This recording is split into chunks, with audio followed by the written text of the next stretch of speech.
Chapter 13, Operation Warp Speed and President Trump. A few months into the COVID-19 outbreak, it became clear that containment was no longer feasible and that mitigation and herd immunity were the best hopes. It was also evident that different regions of the country had varying patient loads and needs.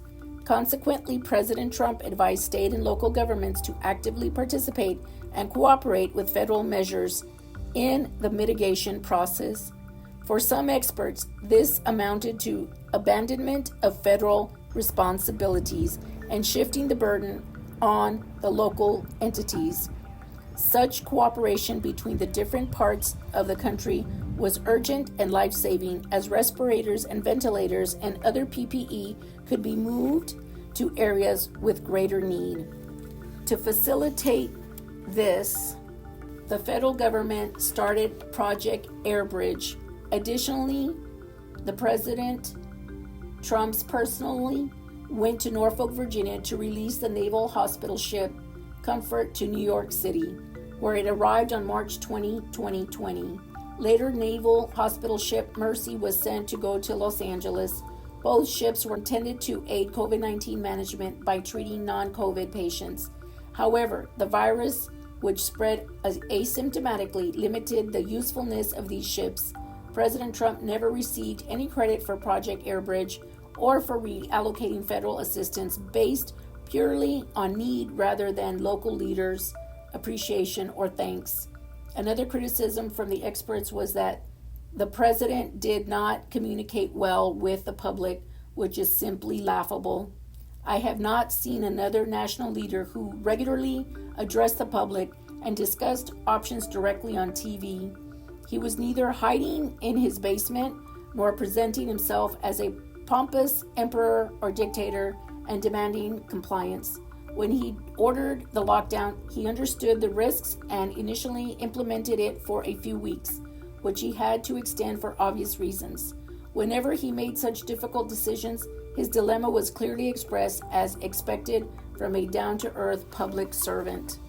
President Trump also initiated the Paycheck Protection Program to support struggling small businesses during the COVID pandemic.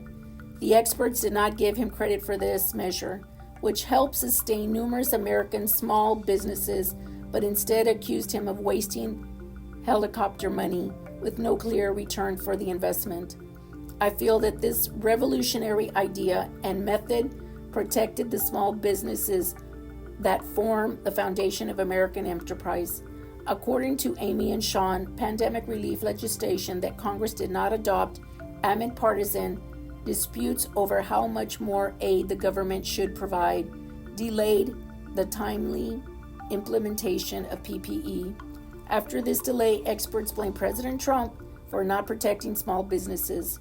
Ryan Zamaripa lamented in an article dated June 3, 2020, that more than 100,000 small businesses had closed during the pandemic due to the failure to help small businesses by the Trump administration.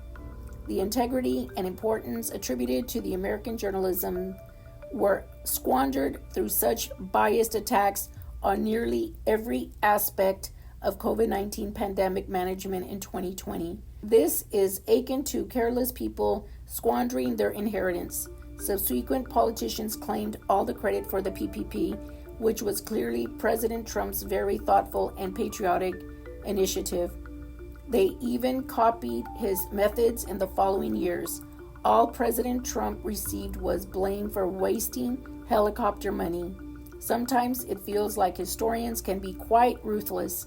Middle-class people working from salary to salary and the small businesses struggling to meet their tax and other obligations were saved from a more severe disaster through this PPP.